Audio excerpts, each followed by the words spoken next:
Crickwing by Janelle Cannon.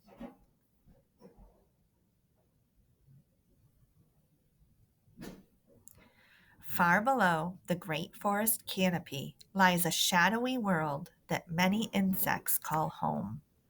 Among the damp clutter of fallen leaves and branches, leaf-cutting ants toil all day, while large cockroaches await their evening search for food. One cockroach had looked like all the others, until a close call with a hungry toad. In his wild escape from the toad's sticky tongue, he had twisted one of his fine, long wings. Since then, everyone called him Crickwing.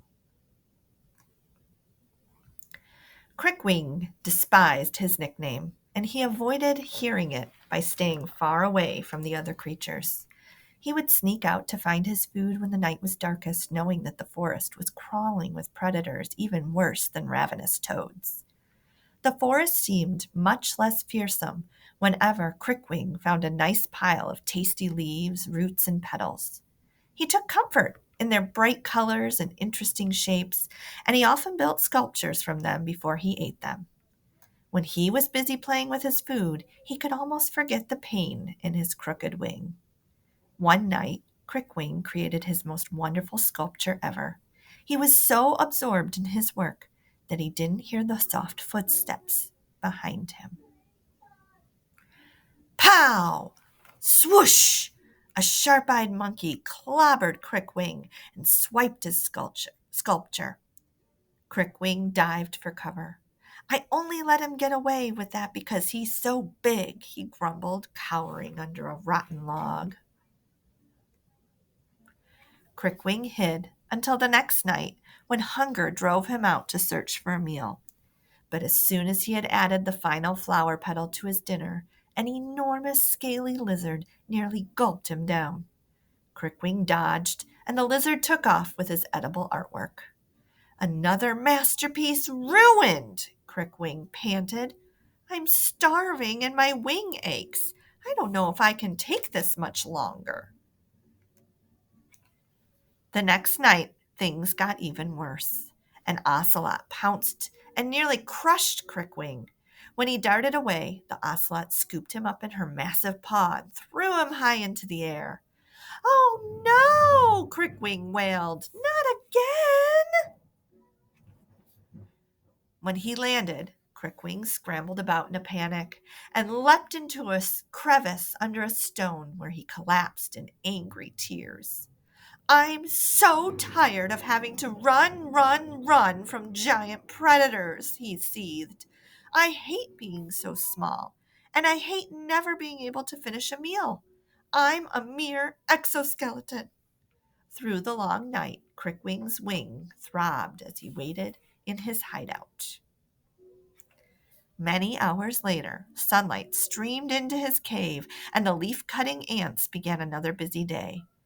Thousands of the tiny workers carried large slices of leaves back to their colony. Crickwing, groggy and still angry, crept out for a better look. Ha! These guys are even punier than I am, he muttered. None of the ants seemed to even notice him. Crickwing inched closer. There's something about these easy critters that just bugs me. Why isn't anyone bothering these little twerps? He placed a spiny leg across the leafcutter patch. Well, let's see what happens now, he chortled. Have a nice trip. See you next fall. Several ants stumbled, but then went back to work as if Crickwing weren't even there. This will get their attention, he growled, picking up a leaf from the path. The ant carrying the leaf hung on tight, which gave Crickwing a dastardly idea. He hung several ants from a vine, one by one, and watched with glee as their tiny legs flailed. Crickwing laughed so hard that he nearly forgot his aching wing. That night, Crickwing wolfed down a sweet flower bud, not even noticing its dazzling purple color. He had work to do. Right in the middle of the leafcutter trail, he dug a deep hole in the ground. Then he crouched behind a rock, waiting to see what the ants would do. In the very early dawn, the ants rose as usual and went to work. When they returned, their cargo clamped in their jaws. They could barely see their way. They plummeted into the trap, piling into a great green heap. These muddling molecules are so easy to fool, snorted Crickwing. Back in the leafcutter colony, the queen of the ants called a meeting. This week's production is down, she barked. What on earth is going on? It's a cockroach, your highness, stammered Tara. He's picking on us, added Gravel. No cockroach meddles with our colony. Seize him, ordered the queen. The next morning, the ants found Crickwing fussing with his latest ant trap. He had no chance for escape as thousands of leafcutters swarmed over him, dragged him back to the anthill, and marched him down its back, dark, winding corridors. When the tunnels narrowed, the ants crammed Crickwing through one final tight spot. Pop! His wings snapped back into place, and he realized that the throbbing ache was gone. Before he could give it another thought, the ants pulled their prisoner into a chamber and buried him up to his neck. For hours, the whole colony filed by, whispering to one another. How do you think he became so awful? And his mother must be heartbroken. That big oaf showed up just in time for the annual peace offering to the army ants, crowed the queen. There's no way they'll attack us if we hand this hefty no-gooder over to them. Truss him up like the fat turkey he is and ship him out. The leafcutters bound Crickwing, hauled him back through the dim tunnels, and carried him up into the forest. The ants hiked in silence for a long time. I can't do this, Eartha blurted at last. Neither can I, Tara shuddered. Remember the giant beetle we brought to the army ants last year? Yeah. They took him apart before we could even turn around and leave, quavered Gravel. Crickwing gulped. Nobody deserves that. Not even this big bully, said Eartha. I say let him go. He never really hurt any of us. What will we tell the queen? Tara gasped. And what about the army ants? Gravel howled. They'll level our colony. I just can't watch them shred this guy, insisted Eartha. We'll figure something out on the way back. Let's go. The ants released Crickwing and fled. Crickwing was stunned. The queen is going to have their heads, and the whole leafcutter colony is now in serious danger, all because of me. Now that his wing no longer hurt, he could think clearly. I have to do something. But what? And then Crickwing had a brilliant idea. Wait, he yelled, racing after the leafcutters. I can help. Wait. He described his plan, and the ants listened carefully. We'll have to move quickly, but if every ant pitches in, I think it'll work, Crickwing said. Can we trust this yahoo? Yelped Gravel. Do we have much choice? Snapped Tara.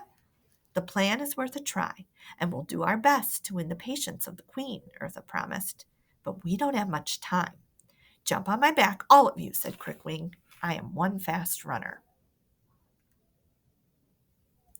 In a far corner of the forest, in the army ant camp, the lieutenant paced angrily. Those leaf-eating fools are late, she snarled. If we don't have our peace offering by tomorrow at dawn, we march in and take what's rightfully ours. As the hours passed, the army ants grew more agitated. At first light, the army swarmed from its nest, ready for conquest. No one, shouted the lieutenant. Absolutely no one keeps the army ants waiting. They poured like an angry river down the trail to the leafcutter anthill. As the ferocious ants turned the final bend, they stopped dead in their tracks.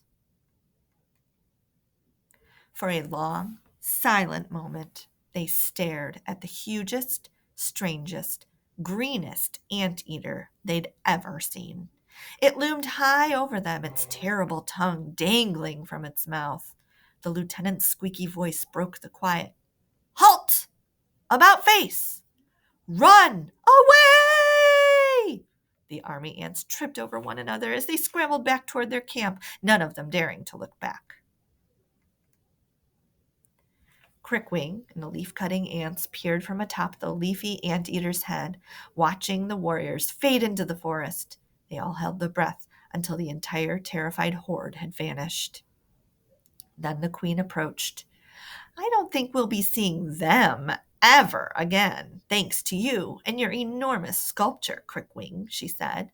Or should we call you Straightwing now? We need someone to help us keep this anteater in order.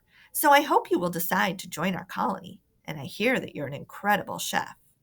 Oh, I just like to play with my food, Crickwing replied. And please, call me Crickwing. Your Highness, I would very much like to stay. The first thing I want to do is prepare a great celebration feast for everybody.